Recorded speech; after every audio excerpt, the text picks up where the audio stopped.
Being 5:31, I will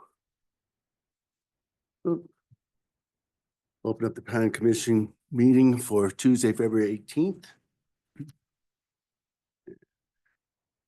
Can I get a roll call, Julia? Susan Proper. Here. Mr. Giller. Here. Mr. Lees. Mr. Smith. Here. Mr. Guerra. Here. Ms. Gort. Here. Mr. Bridger. Here. Thank you, Julia. Commissioners, do we have any changes to the minutes? Anybody? Mark's not here. Okay. And any changes to the agenda, Julia? Yes, there's one change to the agenda. The Village of Breckenridge Master Sign Plan will actually be a preliminary hearing tonight, not a combined hearing. Okay. Thank you. All right. With that, I'm going to open the meeting to public comment on historic preservation issues that are not on the agenda this evening. As part of a certified local government, we are asked to take public comment on historic preservation issues in the community. And with that, I will open the meeting to any public comment. If you're online, please raise your hand with the icon at the bottom of your screen or press *9 if you're attending the meeting by phone, and then *6 to unmute yourself. There's no one online. There's no one out there. Anybody in our audience wish to comment on historic preservations? No? We'll move on then. The first item on the consent calendar is the Coon Residence Solar, 201 Briar Rose Lane, PL 2025-0009. Would anybody care to call that one up tonight? All righty, Dennis, you're off the hook if you're out there. With that, we'll move on to the preliminary hearing for the Village at Breckenridge Master Plan 535 South Park Avenue, PL 2024-0507. Alrighty. Before you tonight is the preliminary hearing for the Village of Breckenridge Master Sign Plan Amendment. This is kind of a joint project between Cliff and I. Cliff was the one who was handling it originally, but because he cannot be here in person, I will be the one presenting it. And then he is also online to weigh in and help answer any questions that may come up. So this project is to propose additional directional and wayfinding signage, as well as reallocating sign area allotments, and proposing 2 new gateway entrance monuments. There will also be 3 variance requests from the town code that we will get into. So this is focused on the Village at Breckenridge, specifically the 5 buildings shown here: the Antero, the Chavano, the Wetterhorn, the Peak 9 Inn, and the Chateau buildings, which are mixed-use buildings, and the majority of which are oriented around the central pedestrian plaza right here, that also helps provide pedestrian access to the Peak 9 base area. For some history, there was a preliminary hearing held to amend the master sign plan in January of last year, where 4 variances were requested. And then after that hearing, the applicants decided to abandon that application to allow for the HOA improvements to move forward. The last time this master sign plan was amended was in 2010, which during that amendment, they expanded the allowed signage, added the gateway entrance monument that's there today, as well as some additional wayfinding signage. And there were 3 variances that were approved as part of that amendment. The Village of Breckenridge area is comprised of several buildings that include condominiums, offices, a medical clinic, and several different commercial spaces. So it's a wide variety of buildings. And then it is also the primary access to the ski resort base area during the winter. And then the plaza is used for several large events during the summer. So it's definitely a very complicated and unique area. So we felt that the area and the uses warranted some flexibility. So looking at the development code for the building frontages. During the previous 2010 amendment, they were calculated differently than is interpreted in this application. With this application, the building frontage was calculated. Sorry, with this application, the building frontage was calculated based on the frontage that is shown here.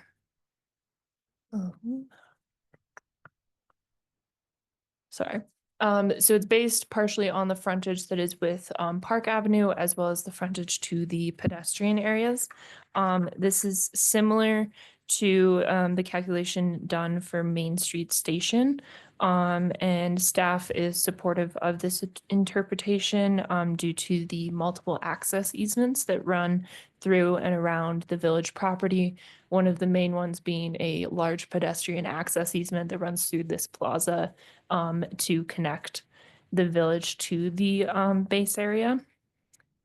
And additionally, for the sign allocations, the applicant is proposing 15 new permanent signs around the development, and staff agrees with the majority of the proposed signage, but we'll go into the specific signs with starting with the campus identification sign. So you can see out here.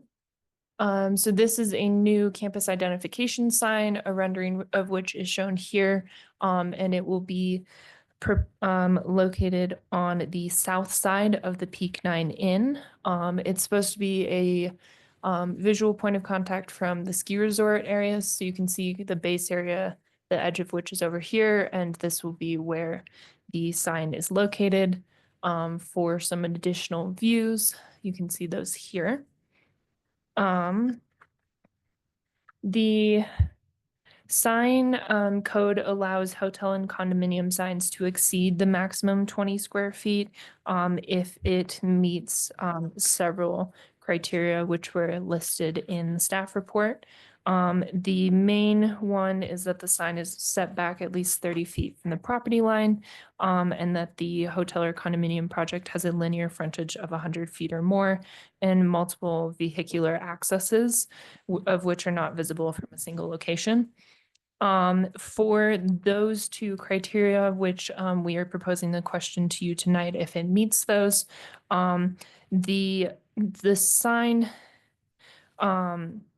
the proposed sign will not be within 30 feet from the property line, but the it's a estimated 200 feet from the edge of the Village of Breckenridge development if you're looking at the development as a whole, which staff recommends using this special interpretation. And then staff also believes that the pedestrian access from the base area of Peak 9 can be interpreted as a primary access, considering the unique development of the Village of Breckenridge. And with the various access easements that are around the development. Additionally, the sign, so for clarification, the sign will be 51 square feet. And the design that is shown in the packet is for illustrative purposes only and will be approved through a separate Class D minor permit. And then to get into the variances from the sign code, there are a total of 3 variances being requested. The first of which is in regards to freestanding signage. The applicant is requesting 3 new freestanding signs be installed. And per the sign code, there shall be no more than 1 freestanding sign for each lot or building, except as otherwise provided in this chapter.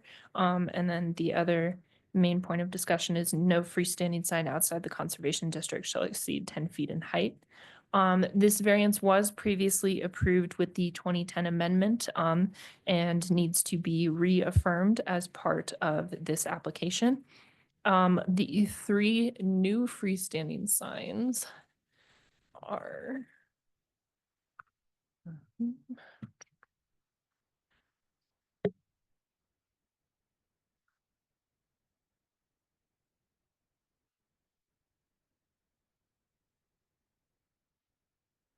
So the 3 new freestanding signs are going to be located at the entrance between the Village at Breckenridge and the Maggie, or over here, and then the entrance between the Village at Breckenridge and Main Street Station, as well as one next to the gateway entrance where the main vehicular access into the village is.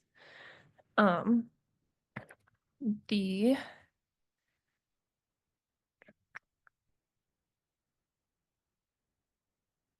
sorry. The sign code only allows for 1 freestanding sign per lot, but it was intended to apply for individual properties and individual businesses and doesn't really consider a large development such as the village, which is the same can also be said for the 10-foot in height limitation. And as mentioned previously, this variance was previously approved and the village already currently has 9 existing freestanding signs. So there's would be 3 additional beyond that. And some of the existing freestanding signs do already exceed that 10-foot maximum. Staff is supportive of the new installations and believe the directory map along Park Avenue. So this one that will be shown here will be a good addition because there is not currently a directory in that area. And then the additional directories in the other areas will also help with wayfinding. And again, these signs will be approved through separate Class D minor applications for the individual sign designs.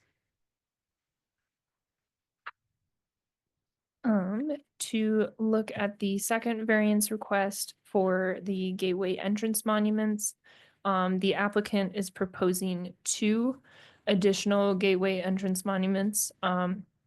One at the entrance between Main Street Station and the village, and one at the entrance next to the Maggie building.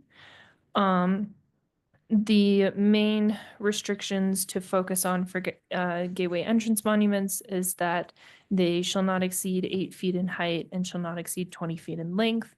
And the code requires up to 2 monuments in total at each vehicular entrance and shall not incorporate an arch over the road. Again, this was a variance that was previously approved in the 2010 amendment for the existing arch off of Park Avenue that you may be familiar with.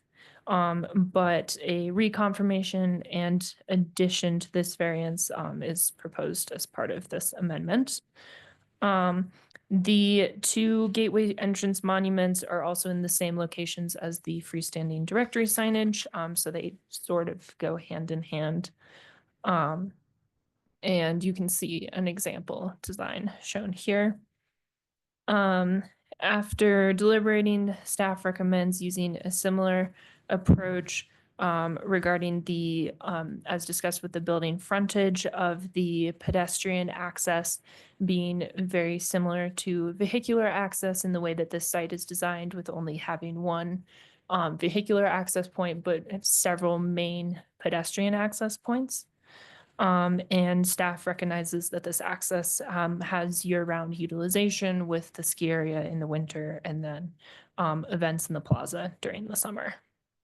Additionally, staff does not have concerns with the proposed archway going over the path because it is pedestrian access rather than vehicular, and adequate vertical clearance will be maintained. The final variance that is requested is for banner signs. And to begin with, staff would like to remind the commission of the Supreme Court case ruling between Reed versus the town of Gilbert, which established that sign codes cannot be treated differently based on the content of the sign as a violation of the First Amendment. So when looking at a sign, staff cannot look at the topic discussed, the idea or message conveyed, the speaker's viewpoint, or any other content of the message of a sign. So the applicant is requesting a variance for the use of banners as an additional wayfinding and for the use of banners as an additional option for wayfinding and special events. Currently, banners are not allowed within our code, and the vinyl banners are not an allowed sign material within our code. Our code only allows predominantly natural materials and the use of some metal as an accent material. So the applicant is proposing the banners for directional and wayfinding to various services within the plaza, such as the medical center, food and beverage, access to the ski lifts, and other things that you can see an example of here. The applicant has limited the content that can be displayed on these installations, but per the court case, we cannot limit the content, so we would not be able to regulate what was installed if the variance were approved, which staff does not recommend approval due to the fact that the content cannot be regulated. And we are concerned about the precedent that may be set by approving banner signs and what projects may want to use this precedent going forward. For a point analysis, there are no relative policies involved, so there were no points assigned. And staff has several questions for the commission. Thank you, Ellie. Does any of the commissioners have questions for staff? Alan? Don't we have banner sign? Oh, good presentation. Mhm. Thank you for also just focusing on what's changed because it's a big project. Mhm. Don't we have banner signs on Route 9, just right down by Huron? Yeah, I think we have some up for Black History Month. So those are located on the public right of way. Those are signs that we put up as part of kind of our in relation to our public art. We put those up. This is a little bit different because it's banner signs that would be located on private property. So even though it may be similar in design, we would not be able to regulate the design at all. So, okay, so the town's allowed to put it up on public property, but I just want to understand that you're concerned about allowing the signs on private. Is that how they would be used, or the fact that you can't control the message? Is that what the concern is? Yes, the concern would be about how they are used. The applicant is proposing they be used as wayfinding currently, but we have no control about how they were used. So if in the future the applicant wanted to use it as advertising for particular businesses or any other opportunity, they could. And it would set precedent as well. We have two separate sign codes, one for private property Okay. and then one for public property. Okay. And the public property code, which is shorter, it basically says we have the opportunity, the town can authorize any sign we want. Of course, we can kind of control content that way, and as we can say, yes, that's okay, that's not. In the situation of private, we don't have that ability, as Ellie's mentioning, to control the content. So that's our concern is, that, there could be advertising, which is essentially off-premise advertising. That's something we don't want to see. We want to keep the advertising of a business on the business itself. Yeah. I'm just trying to think if there's some way to, because, so for, when we approve the signage for, I think one of the for the base areas of the resort, the ski area, Mhm. we did allow them to put up banners. And that's private, that's their private property, but we allowed them to do temporary banner. I know we use them at the ski school Mhm. or for directional purposes and such. So how were we able to allow that? Was that just a variance we gave? Yeah, it was a variance you approved, and it was based on, and Cliff and Ellie can probably pitch in on this also, but on the complexity of the sign situation up there. There was a whole bunch of factors that were laid out in that report in terms of weather conditions, everything. The whole, snow front area there was why it created a situation where you needed that kind of signage. Now, maybe the applicants can provide a real strong argument why they have a similar case, and then Yeah. that's something you guys could consider. But that was why we did allow it. We did allow it through a variance in that Got it. case. Yep. So technically, Vail Resorts could put one up and said, buy hot chocolate here, and the town would have no control over it. Right. So, bear with me for a second. So the fact that this is, at the beginning, you said that is a public easement to provide access to the resort. So would there be any, could we establish some limiting precedent that because it's public easement, it's public land, so the town has control over the content? Yeah, I think there's a distinction between easement that we hold as Yeah. opposed to town property. Yeah, could the So- easement be, stop me if I'm going beyond our Yeah, yeah. purview here. Yeah. Could the easement be rewritten so that it becomes under signage, the content of the signage comes under town control? Yeah, I would say that we'd need to run that by the attorney and see Okay. if that was something that's possible. Okay, Mhm. that's all I got. I got a question on the banner while we're on that topic. I thought I read somewhere that these banners couldn't be used for like directional or finding things. It was supposed to be more in like a festival kind of thing. And I can't find it in the code. Am I missing that or did I dream that up? So banners can be allowed with a special event permit. So you may see like during the wine festivals or beer festivals, you may see banners up around town, but those are specifically allowed under that special event permit for the duration of the special event. And then they disappear. And those are approved as part of the permitting process for the special event. So that may be what you're thinking of. Have to look it up. Any other questions? I have just a quick one. If the applicant were to decide to not use or a different material, like a wood banner, how would that, is it strictly content that is the concern, or is the material equal or different concern? It's both. I'd say the material is definitely a big concern. So the difference, we allow wood and metal signs because those are permanent signs. That's something that somebody's creating and installing. Our sign code doesn't allow for temporary signage. So like vinyl banners are very much a temporary sign, and banners are often made of vinyl. And like even if it was some other material, it would still be an issue. And just by its nature, if a banner was made of wood, then it wouldn't really be a temporary sign. It would most likely be some kind of permanent sign installation.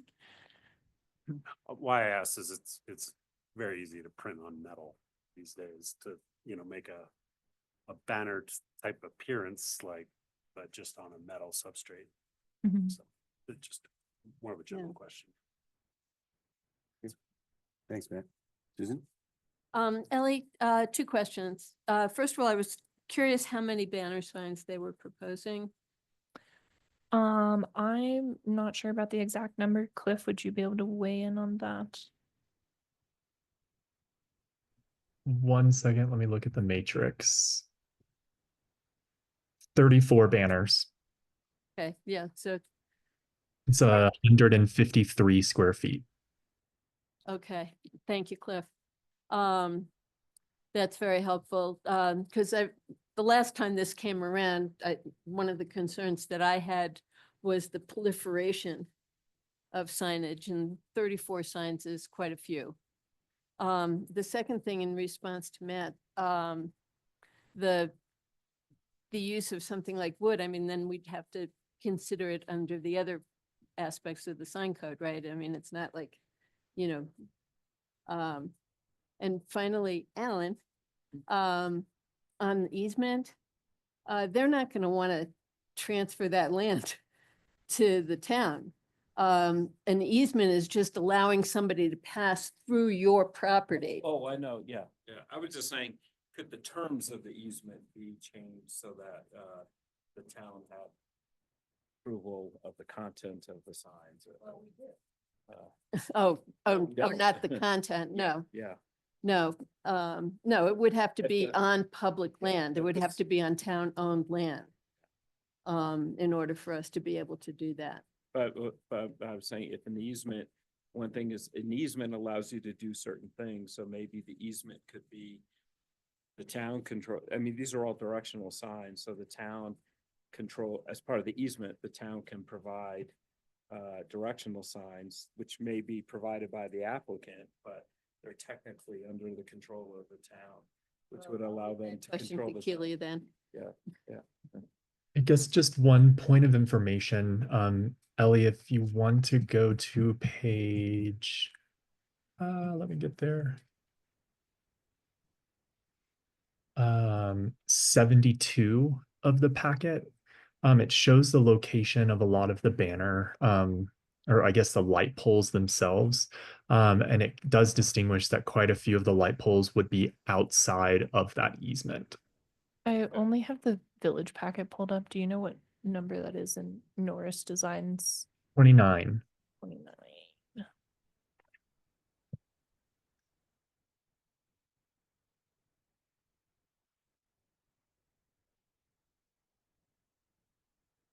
Yep, there. So each of these numbers indicates one of the light poles. Okay, yeah. So these ones are all set They're- and then these They're not ones all in will the be easement.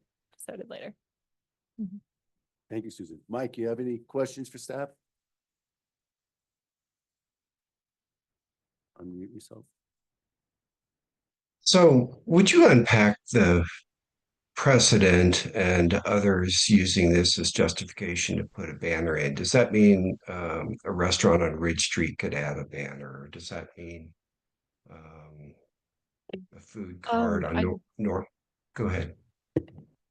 Ideally, no. I mean, the precedent that this sets, the village is sort of a unique case of it being multiple parcels, and with the events and things they host.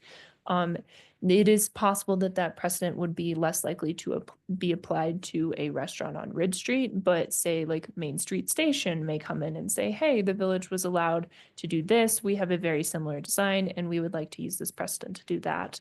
Or there may be other larger developments around town that would be interested in applying the precedent due to kind of a similar construction. So maybe just to carry forth what Ellie's saying is we require a master sign plan when what is it, 3 businesses or more? That's correct. And so it would set precedent or potentially could set precedents for anyone that had a master sign plan. We have a number of those within town, not necessarily for an individual business sitting by itself on Main Street. Okay. So projecting a bit, is it possible we could see a proliferation of vinyl signs like white Christmas lights or?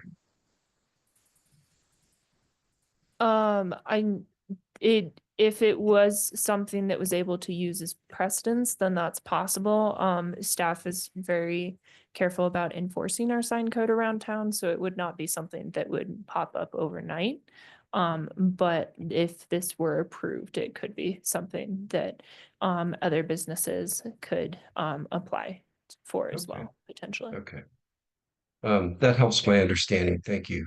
Thank you, Ethan. Thanks, Mike. Did we not address this a year ago? This, and we went through this whole process a year ago and we disallowed it a year ago? Okay, just double checking. Preliminary hearing. Right. So, yeah. Okay. Does the applicant have any a presentation?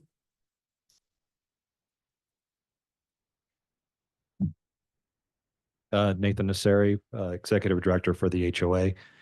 We will be pulling the banner variance request. So it will be submitting a future sign application or master sign plan amendment, probably like 4 years from now, and when we address the ramp. So please, we respectfully, we're going to pull the banner page. Makes it easy, right? All right, Call up the lawyers. so being preliminary, we still need to answer all these questions. Any other comments and questions, correct? Ellie? That's correct. Alan, if you'd like to start with any other comments and an answer our Yep. 6 questions. Don't we get to ask them questions?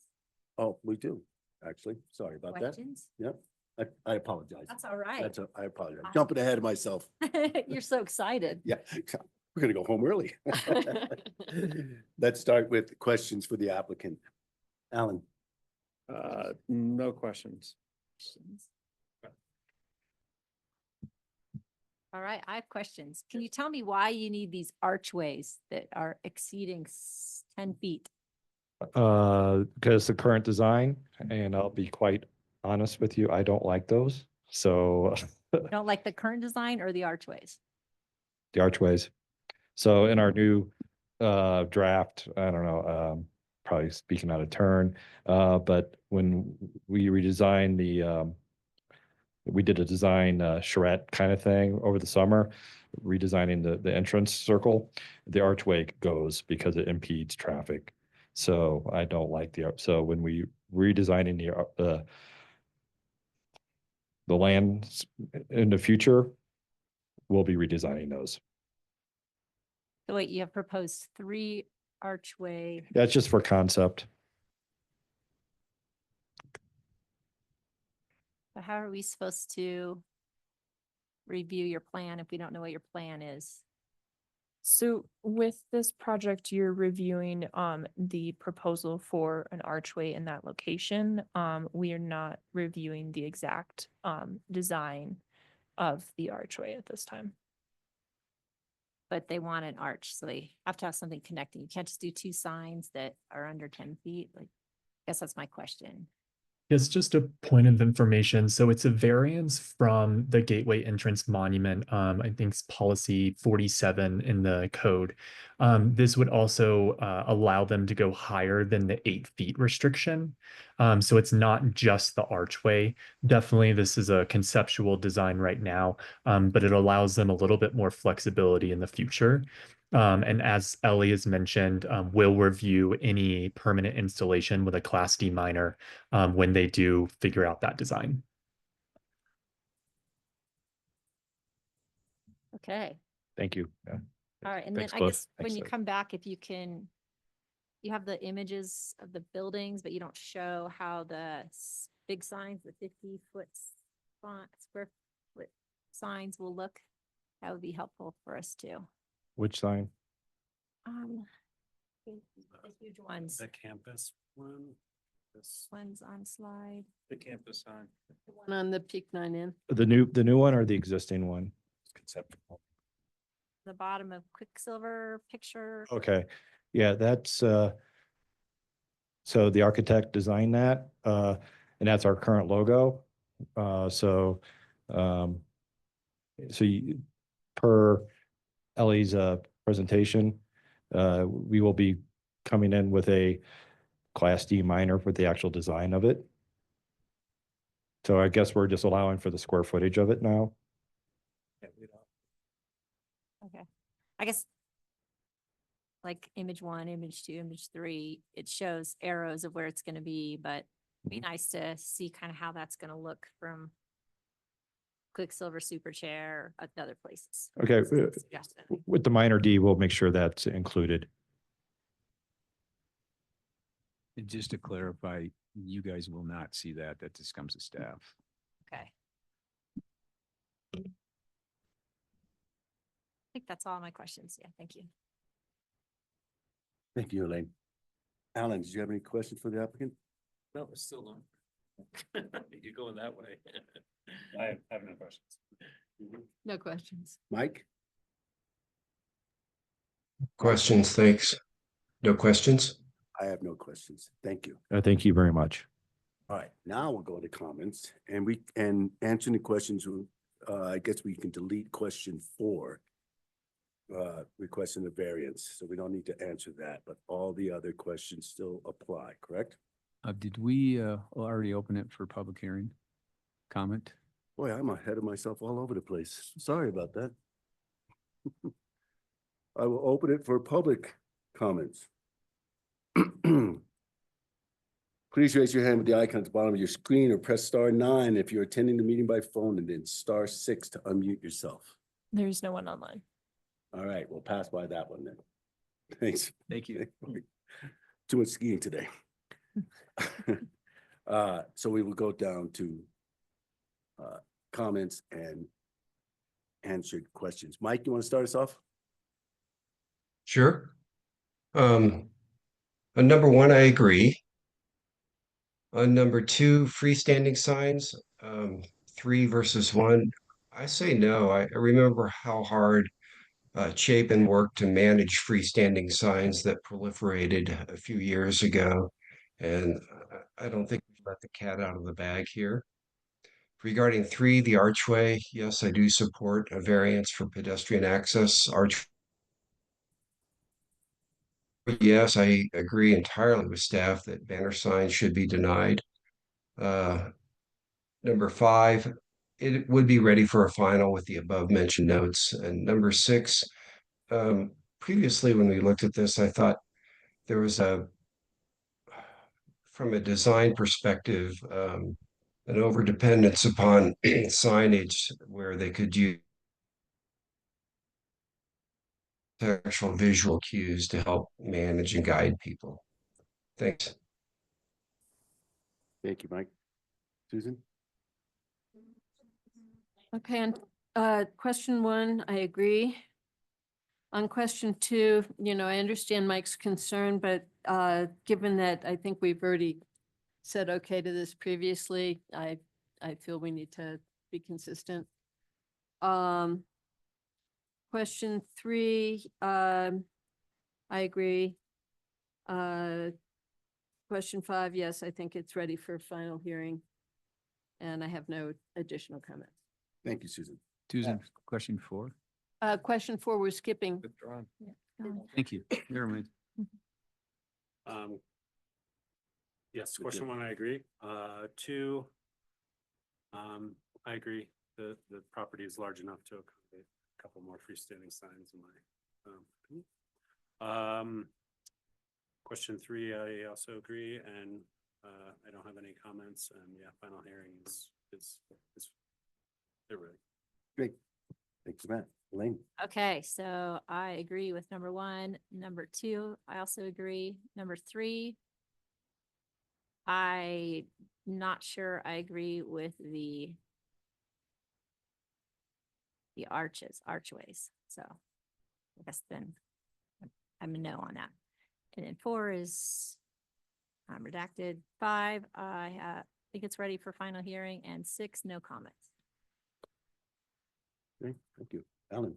Yeah, I'll answer 6 first. So I work out of the village in the few days a year that I teach, and I would say from when you're coming up from town, you don't know there's a ski area up there, and people are always asking, how do I get to the Quicksilver lift? Yeah, and there's a clinic up there that's important for a lot of people. So I think there's a huge need for signs and directional signs. People are carrying equipment, it's slippery. I walk down to the locker room below, and I don't, but people really should be going up the stairs with their gear, because it's really hard to walk up that slope on the other side of the locker room. So I think as much signage that's available, it would be great, and as much, the more we can provide, the better, and you know, I would support you finding an alternative to the banners that would work within the code. So for one, I agree, the distance interpretation. Two, I do think we need the freestanding directories, so yes. Three, I think the arches are important to show that this is a defined area. Another thing there, you know, it doesn't look like a hotel, but it's a hotel. It's where people stay and you don't know it's there. Five, I think it's ready for a final hearing, and I've already given you my 6. Thank you, Alan. I also agree with number 1 and number 2 and number 3. I believe that we're ready to go to final, and I have no further comments. Well, thank you. Thanks. Thank you. Right. Thank you, guys. And move on to a town council update. Thanks.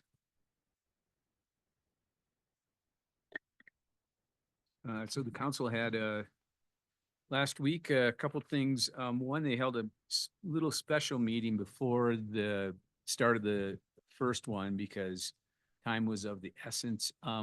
We've been working with BGV for months now. You may remember back when Parcel 6 subdivision was approved back in June last year. That's a property that's going to be 14 lots eventually next to Timber Trail.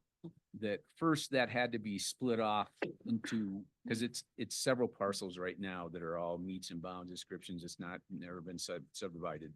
So because they're subdividing it for the first time, there's an open space dedication that goes with that. And however, the town can determine if the property that's going to be dedicated is not suitable for open space purposes in terms of public access use, which really this property doesn't go out of that we can take a fee in lieu instead, to the value of 10% of the property.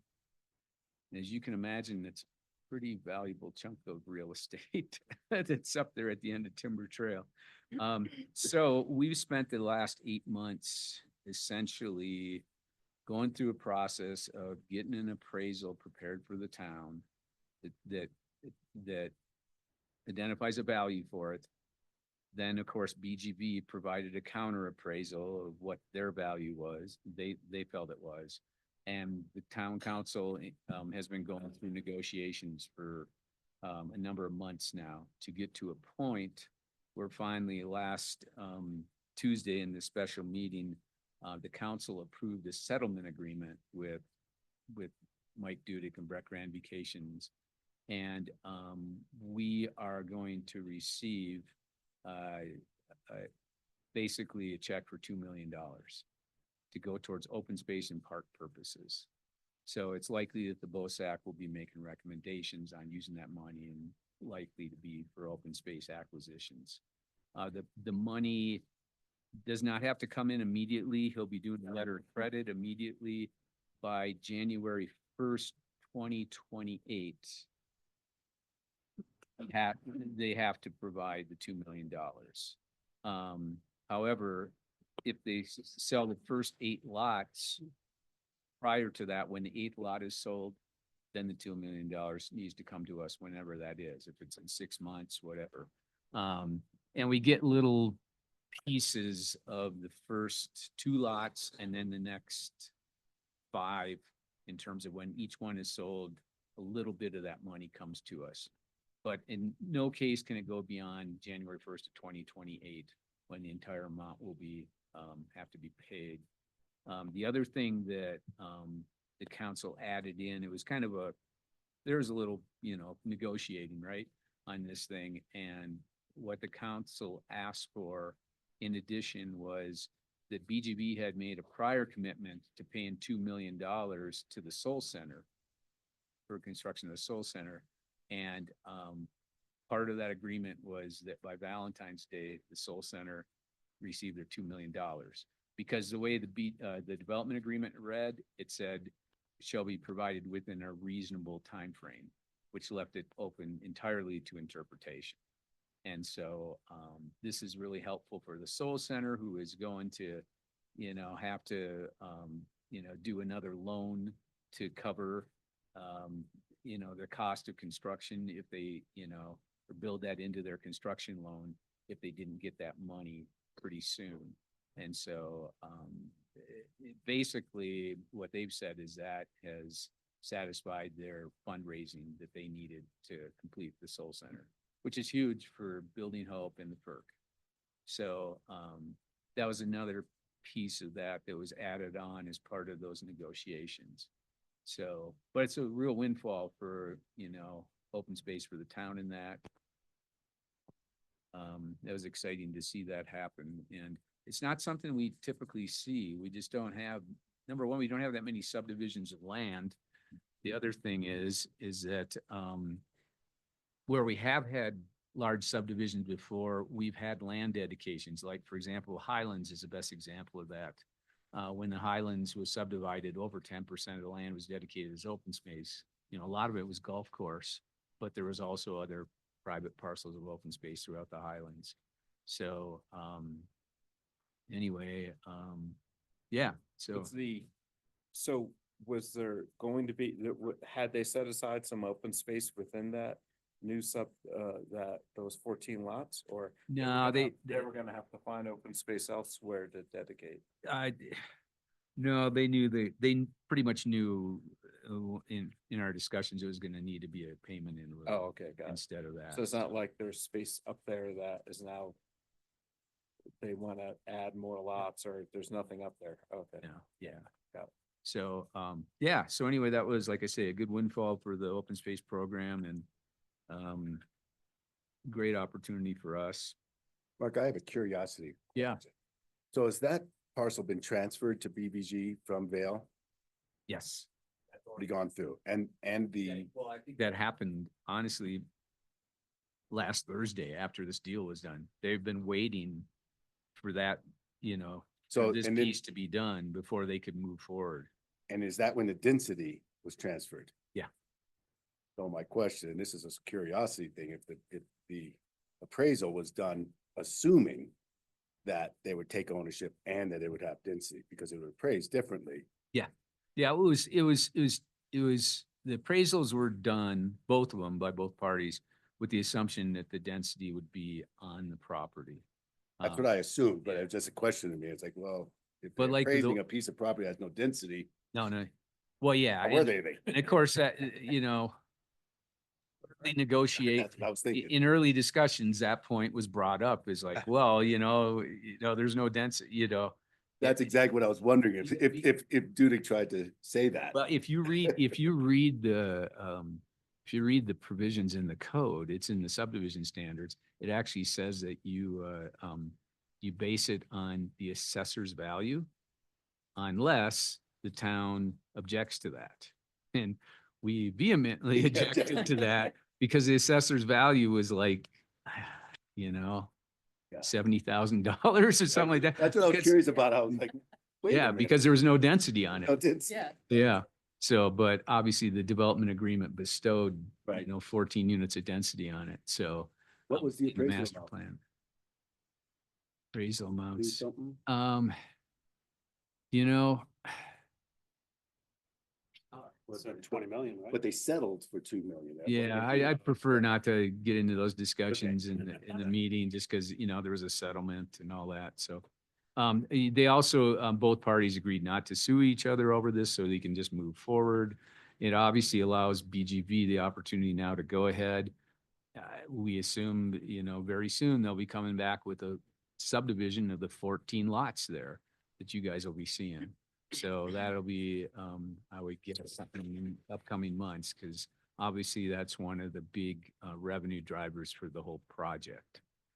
Because they've got to do some big ticket items like a roundabout at French and build the workforce housing. So. Anyway. Transfer taxes, sales, well. Yeah. Mhm. More revenue coming in. Yep, that's right. Okay, so that was that. There was a red, white, and blue came and presented.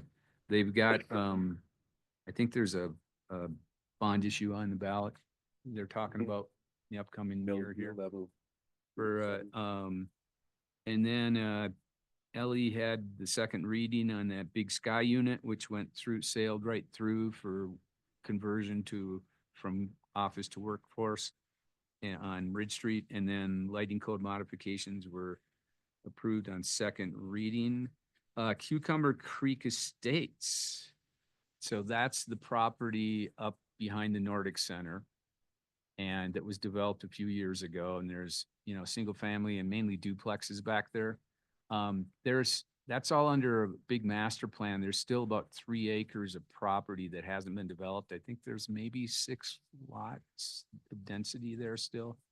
Tim Casey, one of the owners, requested an extension of 5 years on the vesting of the master plan. And what that allows him to do is he doesn't have to subdivide that for another 5 years. And so it's kind of a win-win situation. The town gets to avoid seeing development for some period of time. He could come in less than 5 years, but he could extend it out to at least 5 years before he'd have to develop it, and he'd still retain his rights to do that. And the Nordic Center still gets to do their operations. They would be somewhat affected by when those lots are developed. Yeah, I think for the developer too, when you don't subdivide it, you're paying less on your taxes. And once you subdivide off these single family lots. So anyway, that was everyone was pretty supportive of that. And so that went through pretty great. And then I'm going to have Julia go over a couple items as far as neighborhood preservation and small business. Yeah, thanks, Mark. I am going to backtrack real quick on the lighting second reading. There was a change at second reading to allow for the dark sky shields that kind of cover the bulbs in the fixture. So they're very affordable modifications that a lot of people are going to be able to utilize to retrofit their fixtures. So worth noting. Julia, where's those going to be available? Where The that shield- information? No, the shields. Oh, I mean, you can order them. I think you can get them from Home Depot, but you can get them Amazon, anywhere pretty much. Yeah, They so just look like pretty much these. just searching dark sky shield and then something like this that just screws in with the bulb. And there's also a version that will just kind of pop into your fixture. Oh. And Okay. Yeah. So you can Google sky shield Mhm. and that'll come up. Okay, cool. Ellie, when you have questions. I think they might sell them at Light Source in Frisco too. They might even sell them at Home Depot. I don't know, but Inside source? yes, thank you. Source, like light source, no, inside source. Inside Source. Or they can order them for you. So, anyways, worth noting because I think that'll help a lot of folks retrofit their sure will. fixtures. So In our bistro way? the beast. I'm just kidding. I Oh. know we're not allowed to have. Actually, you Put can those have like shields a on your certain door. amount of bistro lights at your house now. We did make that change. They have to have a lid on them, but yeah, there's a certain square footage that you can have. Yeah. It's not a lot, but I want to invite you over. Dark skies, and there's too many neighbors that have them. they do have to have the lids on them. Yeah. So the neighborhood preservation, we did I know Chris talked a lot about this at your last meeting, but we went with our communications team for a public outreach, just proposal to the council. So we'll be doing outreach plans to the council, maybe on some larger, more potentially controversial topics. But even though they're more minor changes here, but we did talk to them about our plan, and that's to right now we're doing outreach to designers and builders in the next few weeks. So we're going to have 2 kind of groups to kind of run these ideas by that Chris talked to you about the other week. And then we'll take that feedback back to council and make whatever tweaks necessary, then go out to the public and probably do an in-person open house and a virtual open house, and take input then. And so that's sort of our process for that public outreach piece. So any questions on that before I go forward to the last one? The small business assistance was another topic that we brought, and what we are looking at there is just, is there ways, opportunities that the town can provide us assistance to small businesses, and kind of went through a broad range of options with the council that ranged from sort of stuff that staff can do on our own, down to like more intense things like potential grants, opportunities, and things like that, that the town could provide. And essentially what came out of that is, for right now, to start, we'll be implementing more staff level type changes. So we don't have a business webpage, for example, on our town website. So the concept there is a one-stop shop from concept to CO, and just provide all the information in one place and the step-by-step things before, when a company wants to open up, but even before they get there, what are the stats of the community? What are the challenges of having a business, right? About housing seasonality, things like that. So to provide all that information in one place and to really set up our businesses for success that are coming in, but then also our existing businesses as well, and linking to educational opportunities that already even exist out there with the state small business development program there, and the Office of Economic Development and Trade, International Trade. They have available online courses and things like that that our business owners could take advantage of right now, as well as even some grant opportunities on the state level. So providing some of that. The one thing that we will also be doing is, well, we've been talking to the BTO, and we've also had conversations with the Summit Chamber, and just trying to make more coordinated efforts and starting more discussions there. But going out to the businesses with a survey and just asking them, what is missing here for you all? What's in the existing business environment? What are your challenges and opportunities that you see? And we'll take that feedback and then kind of reevaluate what we find out. So that's sort of where we are at right now with that. So we'll start there and then we'll see what happens. But that's all I have. Thanks, Julia. And I have to now just mention that congratulations, if you haven't heard, to Julia, who has been appointed as Assistant Town Manager. So, yeah, so she will be moving along. In fact, next couple of days will be her last in community development, and she'll be moving into that role after she comes back from vacation. So anyway. Congratulations. Yeah. So What's up with Scott? Scott's still there. He's still there. It's a new position in the town manager's office. Yeah. Oh, okay. So anyway, I can't say enough about how great it's been working with her overall. We worked together for like close to 19 years now, and she's definitely been my right-hand person for the last 6, working together as a director and assistant. So really excited for her. And yeah, so she'll still be here, and that's the good news. It's just upstairs, so be close to all of us. So anyway, but we're gonna miss her. So, but anyway, close still. So the last thing I wanted to mention is the National APA Conference is actually being held here in Colorado, in Denver this year in first few days of April. So if any of you are interested, let me know.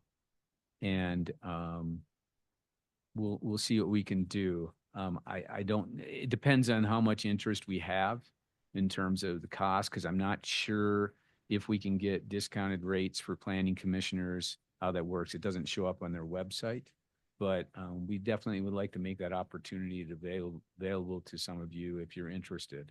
So let us know. It's a great opportunity to go beyond what the state can provide. I mean, there's literally hundreds of sessions that are held, lots of mobile workshops, that type of thing. And then, of course, we take care of lodging down in Denver and that. So anyway, please contact me and let me know if you're interested, and we'll follow up. So, Mark, do you happen to know the dates on that? yeah, it's, I think it's April 1st here. I've got it right here. It might be the last day or two of March too. It's March 29th to April 1st. So it starts on a Saturday, the 29th, and will go to Tuesday, April 1st. Anyway. All right. That's it. Anybody else have any other questions or comments? Before I strike the gravel? It being 6:33. We will close this meeting.